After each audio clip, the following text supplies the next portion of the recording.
અમદાવાદમાં અનેક શાળાઓને બોમ્બથી ઉડાવી દેવાની ધમકી મળી હતી। નોંધનીય છે કે વેજલપુરની ઝાયડસ સ્કૂલ ઓફ એક્સેલન્સને ધમકી મળી છે, તો બીજી તરફ વસ્ત્રાપુરની નિર્માણ અડાલજની ડિવાઇન ચાઇલ્ડ શાળાને પણ ધમકી આપવામાં આવી છે। કલોલની આવિષ્કાર શાળાને પણ બોમ્બથી ઉડાવી દેવાની ધમકી મળી છે। ધમકી મળતાની સાથે જ પોલીસ અને BDDSની ટીમોએ તપાસ હાથ ધરી છે। જો કે બપોરે 1.5 કલાકે બોમ્બ બ્લાસ્ટ કરવાની ધમકી આપવામાં આવી છે। ધમકી મળતાની સાથે જ પોલીસે કાર્યવાહી હાથ ધરી વિદ્યાર્થીઓને તાત્કાલિક રજા આપવામાં આવી છે। વાલીઓને મેસેજ કરી શાળા બોલાવવામાં આવ્યા અને ત્યારબાદ આ કાર્યવાહી કરાઈ છે। કેન્દ્રીય ગૃહમંત્રી અમિત શાહને નિશાન બનાવ્યાનો ઉલ્લેખ કરવામાં આવ્યો છે।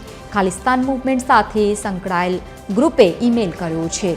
તેની સાથે શાળાઓથી સાબરમતી જેલ સુધી બોમ્બ બ્લાસ્ટનો ઉલ્લેખ આમાં કરવામાં આવ્યો છે। ખાલિસ્તાન રેફમેન્ડના 900 જેટલા દિવસ પૂર્ણ થયા હોવાનો પણ તેમાં જો કે ઉલ્લેખ કરવામાં આવ્યો છે। આ વધુ માહિતી અમે આપ સુધી પહોંચાડી રહ્યા છે। સવાર દરમિયાન જો એકાએક ઘટના બની ને ત્યારબાદ શાળાઓને ધમકી આપવામાં આવી।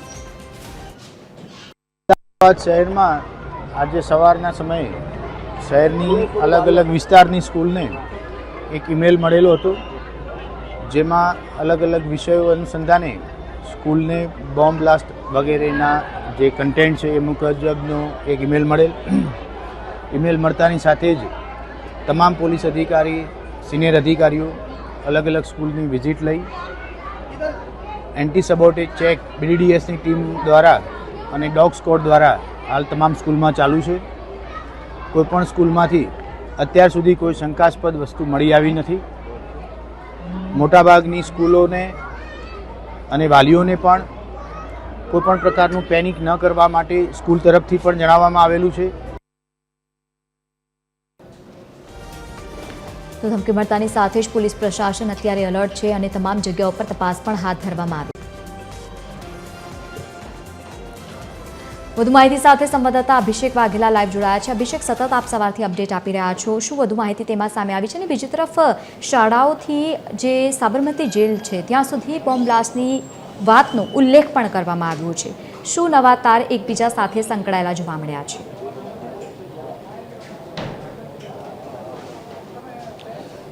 બિલકુલ લવલીન, વાત કરીએ તો છેલ્લા ઘણા સમયથી બોમ્બની ધમકી ભર્યા મેલ જે છે તે સ્કૂલોને મળતા હોય છે। તેવામાં આજની જ્યારે વાત કરીએ તો આજે અમદાવાદમાં 10 કરતાં પણ વધારે સ્કૂલોમાં જે છે તે અલગ અલગ જગ્યા પર બોમ્બની જે ધમકી ભર્યા મેલ જે છે તે મળ્યા છે। ત્યારબાદ તંત્ર જે છે તે દોડતું થયું હતું। અત્યારે હું મારી પાછળના આપણે દ્રશ્યો બતાવવા માંગીશ કે જોઈ શકાય છે કે આ વેજલપુર વિસ્તારમાં આવેલી ઝાયડસ સ્કૂલ ફોર એક્સેલન્સ જે છે ત્યાંના સીધા દ્રશ્યો આપણે બતાવવા માંગી રહ્યું છું કે અત્યારે હાલ BDDSની ટીમ, ફાયર વિભાગની ટીમ, પોલીસના ઉચ્ચ અધિકારીઓ, પોલીસના જવાનો જે છે તે અત્યારે હાલ અહીંયા જોવા મળી રહ્યા છે। અને આજ વહેલી સવારથી જ્યારથી આ ધમકી ભર્યા મેલ મળ્યા છે ત્યારથી લઈને અત્યારે હાલ સઘન તપાસ જે છે તે કરવામાં આવી રહી છે। સાથે સાથે સૌથી મહત્વપૂર્ણ છે કે BDDSની ટીમ જે છે તે પણ અત્યારે હાલ તમામ પ્રકારની તપાસ જે ચાલી રહી છે, પણ અત્યાર સુધીમાં તપાસમાં કોઈ પણ પ્રકારનો એવો વાંધાજનક વસ્તુ કે એવી વસ્તુ કે સામે નથી આવી। પરંતુ સૌથી મહત્વપૂર્ણ છે કે અત્યારે પણ આ તપાસ જે છે તે ચાલી રહી છે। સાથે પોલીસ અધિકારીના જે ઉચ્ચ અધિકારીઓ જે છે તે પણ અત્યારે આ સ્કૂલના અંદર જોવા મળી રહ્યા છે અને તમામ જગ્યા પર જઈને તેઓ તમામ આખી સ્કૂલનું જે છે તે દરેક ખૂણાથી લઈને તમામ જગ્યાઓ પર જે છે તે તપાસ ચાલી રહી છે। સાથે સાથે કહી શકાય કે જે પ્રકારે એક સાથે 10 જેટલી સ્કૂલોમાં આ જ પ્રકારનું ધમકી ભર્યો જ્યારે બોમ્બની વાત મળી હતી ત્યારબાદ તંત્ર જે છે તે દોડતું થયું હતું। ત્યારે મોટાભાગની આજે અમદાવાદની સ્કૂલોની જ્યારે વાત કરીએ તો મોટાભાગની અમદાવાદની જે સ્કૂલો જે છે ત્યાં સ્વૈચ્છિક રીતે જે છે તે તમામ વિદ્યાર્થીઓને રજા આપી દેવામાં આવી રહી છે। સાથે સાથે વિદ્યાર્થીઓને વાલીઓને પણ જાણ કરવામાં આવી રહી છે। ત્યારે જોઈ શકાય છે અત્યારે હાલ હવે આ ઝાયડસ સ્કૂલ ફોર એક્સેલન્સ ફોરના બહારના હું આપણે દ્રશ્યો બતાવવા માંગીશ કે ફાયર વિભાગના જવાનોથી લઈને તમામ લોકો જે છે ત્યારે અહીં કેટલાક લોકો છે, આપણે તેમની સાથે પણ વાત કરીશું। આપના વિસ્તારમાં આ પ્રકારની ધમકી જી સવારે સ્કૂલોમાં મેલ આવ્યો હતો। મેલના કારણે સવારે 10 વાગે પેરેન્ટ્સને સ્કૂલ તરફથી મેસેજ ગયો છે અને મેસેજ તરફથી કીધું એલર્ટ આપી હતી કે 10:30 સુધીમાં તમામ સ્ટુડન્ટને પોતાના પેરેન્ટ્સ લઈ જાય। એમને કોઈ એવી ધમકી ભર્યો મેસેજ કે એવું એમને જાણ નથી કરી, પણ એક એલર્ટ માટે એમને જે કીધું કે હાવ કોઈને રહે નહીં અને લોકોની અહીંયા ધમપછાડ કે એવું કંઈ વસ્તુ ના થાય, એટલે છોકરાની સેફટી માટે પણ એ લોકોને અલગ મેદાનમાં લઈ લેવામાં આવ્યા હતા। કદાચ એની પહેલાં કઈ વસ્તુ થાય એની માટે એ લોકોએ પણ સ્કૂલના તંત્રએ પણ એલર્ટ કર્યું હતું। સ્થાનિક તંત્ર જે પોલીસ છે, જે પોલીસ તંત્ર છે, ફાયર છે, એ બધું તંત્ર 108 છે, બધું તંત્ર મીડિયાના માધ્યમથી પણ દરેક લોકોને મેસેજ મળી ગયા કે ભાઈ એમનું એક સારું નેતૃત્વના કારણે દરેક પેરેન્ટ્સને પણ જાગૃત થઈ ગયા અને દરેક લોકો પોતાની સ્કૂલોમાં પણ સેફ સાઇડથી એક હાવ હતો એટલે બધા પોતાના વિદ્યાર્થીઓને પણ લઈ ગયા છે. અને આવા અફવાઓના કારણે સ્કૂલનું તંત્ર, વિદ્યાર્થીઓ અને દરેક તંત્ર જે પોતાના કામમાં વ્યસ્ત હોય ને આવી અફવાઓના કારણે દોડતું થાય છે, એવું ના થાય એના સખત પગલાં લેવા જોઈએ. બિલકુલ અહીંના સ્થાનિક મ્યુનિસિપલ કાઉન્સિલર પારુલબેન પણ આપણી સાથે છે. પારુલબેન, આ પ્રકારે ધમકી મળી છે ને અત્યાર સુધી શું પરિસ્થિતિ, શું તમને સમાચાર મળ્યા? આજે ધમકી મળી છે કે ટોટલ આખી લોકસભાની સ્કૂલો છે અને એને ધમકી મળી છે કે બોમ્બ છે.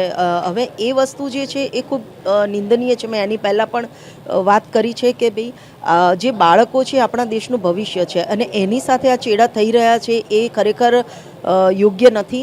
અને સરકારે અને ભારત સરકારે પણ ખૂબ ધ્યાન રાખીને આની માટે પગલાં લેવા જોઈએ અને સાયબર સિક્યુરિટીમાં પણ આની થોડી વધારે તપાસ પણ થવી જોઈએ. બિલકુલ, જ્યારથી આ સમાચાર આવ્યા ત્યારથી તમે અહીંયા છો, અત્યાર સુધીમાં શું અપડેટ આવ્યું તમારી સામે કંઈ? અત્યારે હાલનું અપડેટ એવું છે કે અંદર એવું કોઈ આપણને અત્યારે હાલ કોઈ એવી વસ્તુ મળી નથી કે જે સ્ફોટક હોય અથવા બીજી કોઈ પણ એવી વસ્તુ, કોઈ ચીપ કે એવું કંઈ અત્યારે હાલ નથી મળી રહ્યું. પોલીસ ડિપાર્ટમેન્ટ, ફાયર અને એમ્બ્યુલન્સ બધા જ અહીંયા સ્ટેન્ડ બાય છે. ઇવન અમારા કાર્યકર્તાઓ પણ અહીંયા સ્ટેન્ડ બાય છે, પણ બધા જ તૈયાર છે. પણ હજી સુધી ખૂબ થોડીક રાહતનો શ્વાસ લઈ શકીએ એવું છે કે કોઈ એવી અનિચ્છનીય ઘટના બને એવું કોઈ વસ્તુઓ અત્યારે હાલ મળી નથી રહી. બિલકુલ, એટલે કે 1:30 વાગ્યા સુધીનું અલ્ટિમેટમ આપવામાં આવ્યું હતું, પરંતુ સૌથી મહત્વપૂર્ણ અને સારા સમાચાર એ છે કે અત્યાર સુધીમાં BDDSની ટીમ જે સઘન ચેકિંગ કરી રહી છે ત્યારે કંઈ પણ સામે નથી આવ્યું. હું બીજી તરફના પણ દ્રશ્યો બતાવવા માંગીશ કે અત્યારે હાલ જે પ્રકારે જોઈ શકાય છે કે ફાયર વિભાગના જવાનો જે છે તે અત્યારે હાલ સ્ટેન્ડ બાય જોવા મળી રહ્યા છે. એક નહીં પરંતુ 4 થી 5 જે મોટી ગાડીઓ જે છે તેનો કાફલો અહીં જોવા મળી રહ્યો છે. સાથે સાથે ફાયર વિભાગની નાની ગાડીઓની વાત કરીએ તો તે પણ 6 થી 7 જેટલી અત્યારે ગાડીઓ અહીં મૂકવામાં આવી રહી છે. એટલે કે સૌથી મહત્વપૂર્ણ કહી શકાય કે કોઈ પણ પ્રકારનું અનિચ્છનીય બનાવ ના બને, કોઈ ઘટના ના બને. જો ઘટના બને તો આ અત્યારે હાલ આખી ટીમ જે છે તે સ્ટેન્ડ બાય જોવા મળી રહી છે.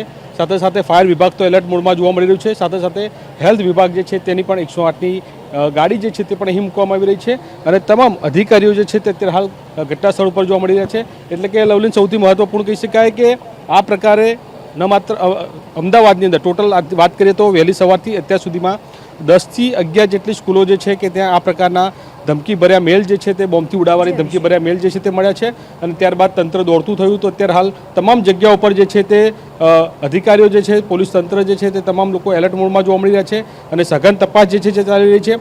સૌથી મહત્વપૂર્ણ એ કહી શકાય કે તપાસમાં અત્યાર સુધીમાં એવી કોઈ વાંધાજનક વસ્તુ કે એવી કોઈ પણ વસ્તુ જે છે તે સામે નથી આવી, એ મહત્વના સમાચાર છે. સાથે સાથે કહી શકાય કે જે પ્રકારનો અત્યારે હાલનો માહોલ જોવા મળી રહ્યો છે, તમામ તપાસ જે છે તે ચાલી રહી છે, પણ અત્યાર સુધીમાં આવી કોઈ પણ વાંધાજનક વસ્તુ જે છે તે નથી મળી. અને સૌથી મહત્વપૂર્ણ કહી શકાય કે તમામ જગ્યાઓ પર જે છે તે શાળામાંથી વિદ્યાર્થીઓ જે છે તેને રજા આપી દેવામાં આવી છે. અને સાથે સાથે એ પણ કહી શકાય કે શાળાઓ જે અન્ય શાળાઓમાં જ્યાં ધમકી ભર્યા મેલ નથી મળ્યા ત્યાં લોકો જે છે તે સ્વૈચ્છિક રીતે રજા જે છે તે જાહેર કરી હોય તે પ્રકારના અત્યાર સુધીમાં સમાચાર સામે આવી રહ્યા છે. બિલકુલ અભિષેક, આભાર સમગ્ર માહિતી સાથે જોડાવા બદલ. તો ઘટના બનતાની સાથે જ પોલીસ સતત તપાસ કરી રહી છે. અત્યાર સુધી કોઈ પણ પ્રકારની શંકાસ્પદ વસ્તુ નથી મળી.